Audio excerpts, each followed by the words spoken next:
By now, you're probably familiar with what interest is.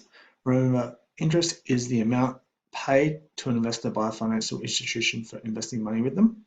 It is also the amount paid by a borrower to a lender for money lent to them.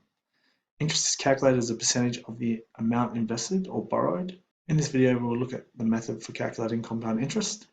Compound interest is far more common in finance and banking than simple interest. Compound interest is a method of calculating interest in which the interest is added to the principal each period. Interest is then calculated on the new amount. In other words, interest is earned on the interest. Majority of investments and borrowings earn or incur compound interest.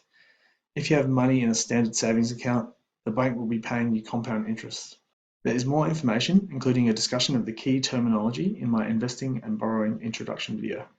Here's a graphical representation of the value of an investment over time, comparing simple interest with compound interest.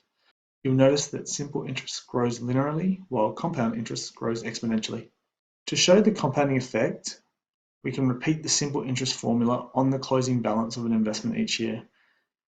What is the total amount of money in an account where $5,000 is invested at an interest rate of 5% compounded annually after 3 years? The principal is $5,000, the rate is 5% per annum, and the term is 3 years. We start with $5,000 principal.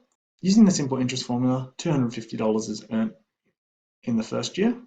To find the closing balance, we add the interest to our principal, and we get the closing balance is $5,250 in the first year.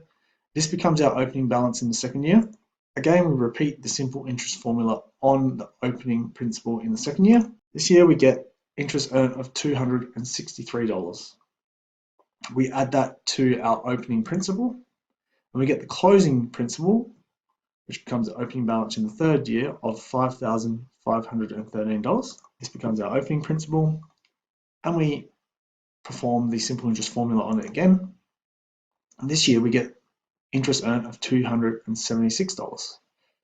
We add this to our opening principal, and we get the closing balance of the investment after 3 years is $5,788.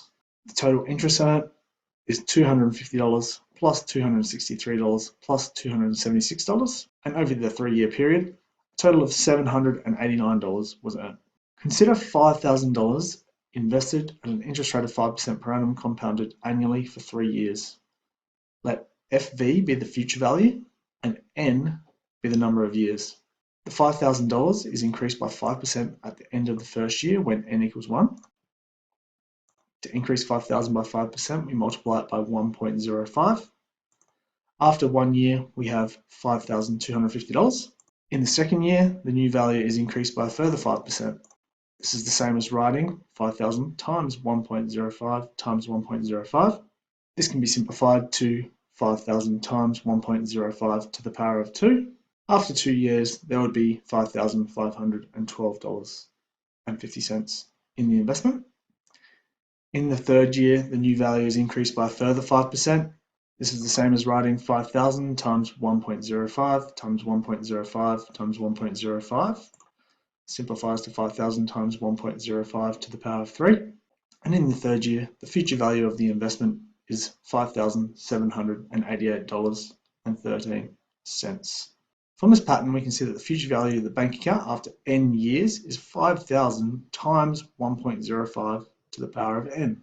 Here is a graphical representation of the future value of the investment after N years. We expect that the bank account will grow in a smooth curve rather than a discrete jumps. We therefore expect it will be given by the exponential function 5,000 times 1.05 to the power of N.